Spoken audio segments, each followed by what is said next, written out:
Hello दोस्तों, welcome to my YouTube channel. आज हम सीजी टेट 2022 का पेपर 2 सीडीपी के प्रीवियस ईयर का एनालिसिस करने वाले हैं।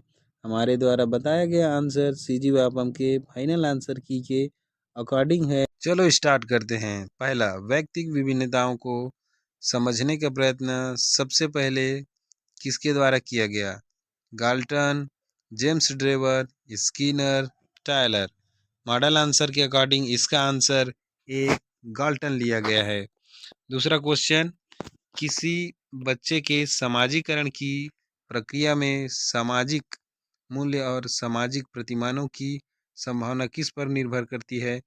यह क्वेश्चन व्यापम द्वारा विलोपित कर दिया गया है।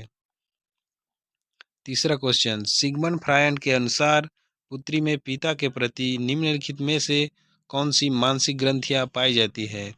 ए इडिपस, बी इलेक्ट्रा, सी दोनों उपरोक्त में से कोई नहीं। इसका आंसर बी लिया गया है। चौथा क्वेश्चन, ऐसी भाषा को शिक्षा का माध्यम बनाना चाहिए? ए जिस पर जनसाधारण का आधिपत्य हो, बी जो समृद्ध हो, सी जो नौकरी के लिए उपयोगी हो, डी जिससे अच्छा वातावरण बन सके। इसका आंसर ए लिया गया है। पांचवा क्वेश्चन, विशिष्ट आवश्यकता वाले बच्चों के अध्ययन हेतु कौन सी व्यूह रचना उपयोगी होगी? ए ज़्यादा से ज़्यादा बच्चों को कक्षा में चर्चा हेतु सम्मिलित करना, बी अध्यापक द्वारा निर्देशन, सी सहपाठियों द्वारा अनुशिक्षण तथा सहकारी अधिगम, डी अध्यापक के लिए योग्यता आधारित समूहीकरण। इसका आंसर सी लिया गया है। अगला क्वेश्चन छठवां, बालकों के बौद्धिक विकास की 4 विशिष्ट अवस्थाओं को किसने बतलाया है? ए स्किनर, बी प्याजे, सी कोहलबर्ग, डी एरिक्सन। इसका आंसर बी होगा। अगला क्वेश्चन है, शिक्षा के स्तर को उच्च करने के लिए क्या किया जाना उचित है? अध्यापकों को उच्च वेतन देना, बी पाठ्यपुस्तकों का सतत मूल्यांकन, सी पाठ्यक्रम में उचित संशोधन, डी छात्रों का सतत मूल्यांकन। इसका आंसर डी लिया गया है। अगला क्वेश्चन है 8वां नंबर, शिशु के जन्म के कुछ समय बाद ही यह निश्चित किया जा सकता है कि भविष्य में उसका स्थान क्या है। यह परिभाषा किसकी है? ए रॉस की है, बी एडलर की है, सी रूसो की है, डी वाटसन की है। तो इसका आंसर बी लिया गया है। अगला क्वेश्चन है 9वां नंबर, कौन सा कथन मानव विकास के संबंध में गलत है? ए शक्ति और गति, बी विकास पूर्वानुमेय होता है, सी प्रशिक्षक और अधिगम, डी विकास सामान्य से विशिष्ट की ओर होता है। इसका आंसर ए लिया गया है। अगला क्वेश्चन है 10वां नंबर, सतत एवं व्यापक मूल्यांकन का उद्देश्य नहीं है। इसमें ए अध्यापक एवं अधिगम प्रक्रिया को शिक्षक केंद्रित कार्यकलाप में बदलना, बी बोधात्मक भावनात्मक कौशलों के विकास में मदद करना, सी याद रखने पर बल देने के बदले सीखने की प्रक्रिया पर बल देना, डी छात्रों के सीखने की प्रक्रिया एवं परिवेश के बारे में उपयुक्त निर्णय लेना। इसका आंसर ए लिया गया है।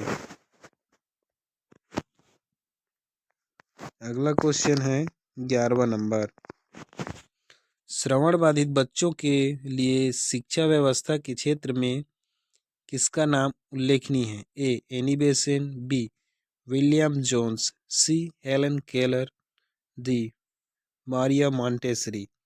इसका फाइनल आंसर सी लिया गया है।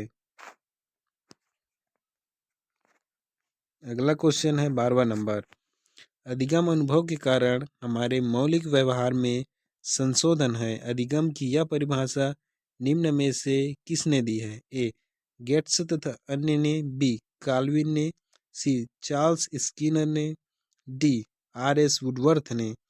इसका आंसर बी लिया गया है। अगला क्वेश्चन है 13वां नंबर, बालकों में अधिगम प्रसार हेतु कौन सा कारक आवश्यक है? कक्ष में कार्य की अधिकता, गृह कार्य की अधिकता, लेखन कार्य की अधिकता या अध्ययन के लिए व्यक्तिगत रुचि। तो इसका आंसर डी आएगा।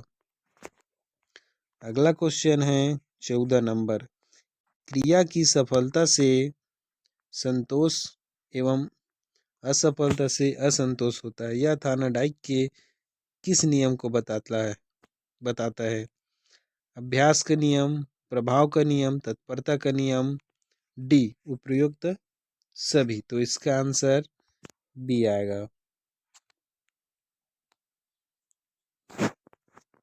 अगला क्वेश्चन है 15वां नंबर।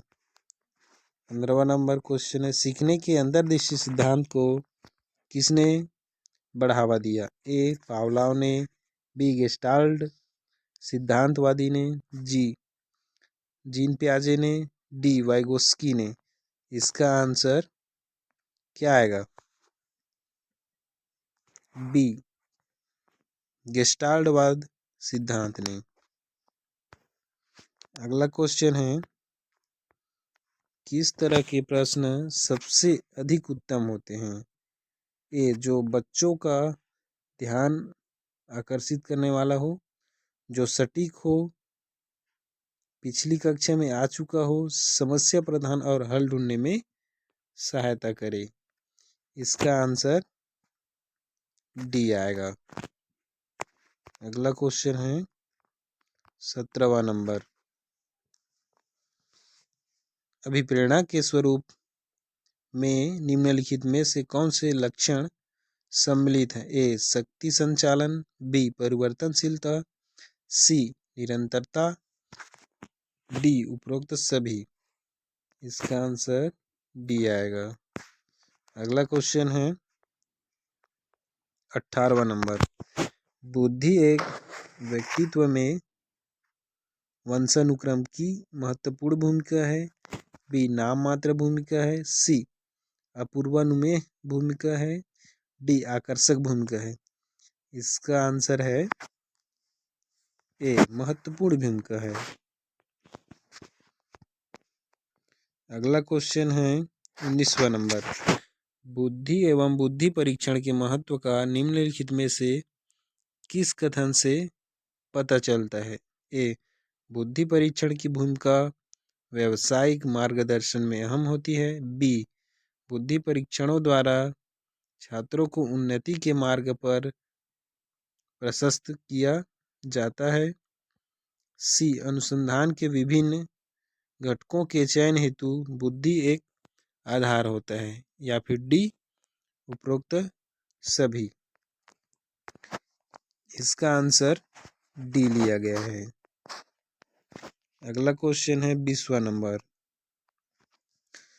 जिन बच्चों के परिवार का वातावरण प्रजातांत्रिक होता है वह अन्य बच्चों से अपेक्षाकृत ज़्यादा होते हैं?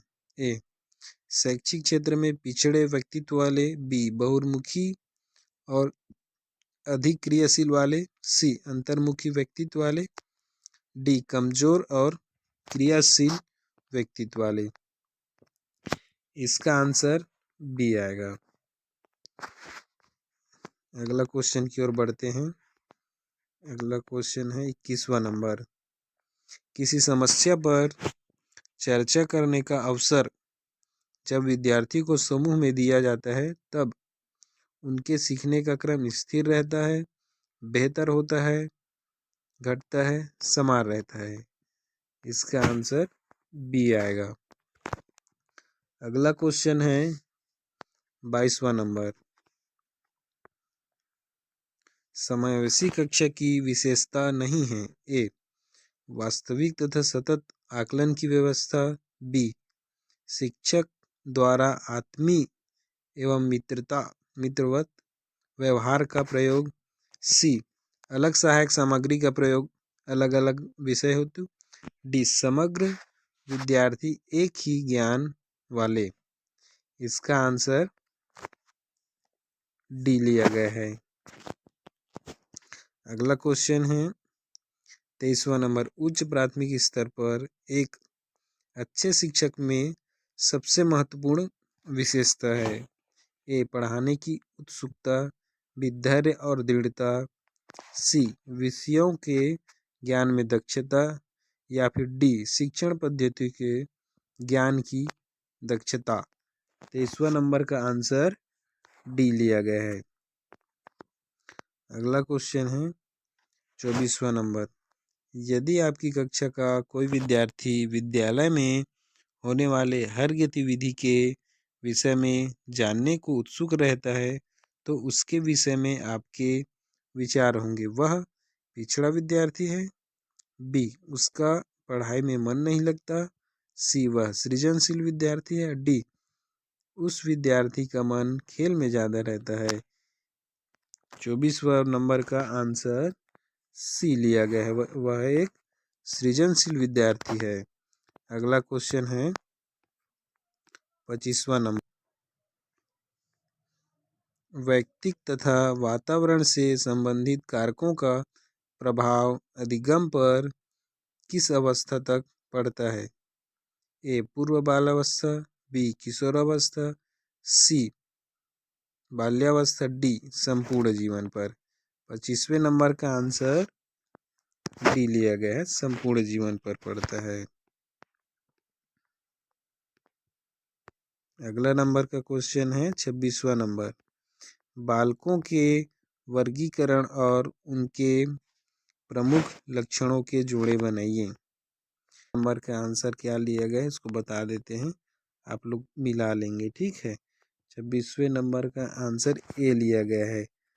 आप वीडियो को थोड़ा पॉज करके क्वेश्चन को अच्छे से पढ़ के आंसर कीजिएगा, ठीक है। अगले नंबर का क्वेश्चन 27वां नंबर है, जिसमें मूल प्रवृत्तियों की संख्या संवेग के संबंध में कितनी है। 11 है, 10 है, 20 है, या फिर 14 है। 27वें नंबर का आंसर डी लिया गया है। अगला क्वेश्चन है 28वां नंबर, छात्र को क्या और कितना पढ़ाया जाए इस बात का निर्णय अध्यापक करता है। यह शिक्षा के किस सिद्धांत के अंतर आएगा। ए, निश्चित उद्देश्य का सिद्धांत, रुचि का सिद्धांत, नियोजन का सिद्धांत, चयन का सिद्धांत। 28वें नंबर का आंसर सी लिया गया है, नियोजन का सिद्धांत। अगला क्वेश्चन है 29वां नंबर, सामान्यतः निबंधात्मक प्रश्नों का प्रयोग विद्यार्थियों के मूल्यांकन के लिए किया जाता है। इस प्रकार के प्रश्नों की खामियां हैं। ए, विश्वसनीयता एवं वस्तुनिष्ठता की कमी, बी, लेखन कौशल के जांच के लिए सही नहीं होते, सी, इस प्रकार के प्रश्नों द्वारा पूरी तरह मूल्यांकन संभव नहीं होता, डी, इन प्रश्नों से कल्पनाशीलता का विकास होता है। 29वें नंबर का आंसर क्या लिया गया है, ए लिया गया है। अगला क्वेश्चन 30वां नंबर का क्वेश्चन है, भाषा संबंधी योग्यता और बुद्धि लब्धि में घनिष्ठ संबंध होता है। यह कथन है ए, लावेल तथा मार्केल का, बी, स्पाइकर तथा इरविन का, सी, फिशर तथा लांबा का, या फिर डी, टर्मन का। इसका आंसर बी लिया गया है।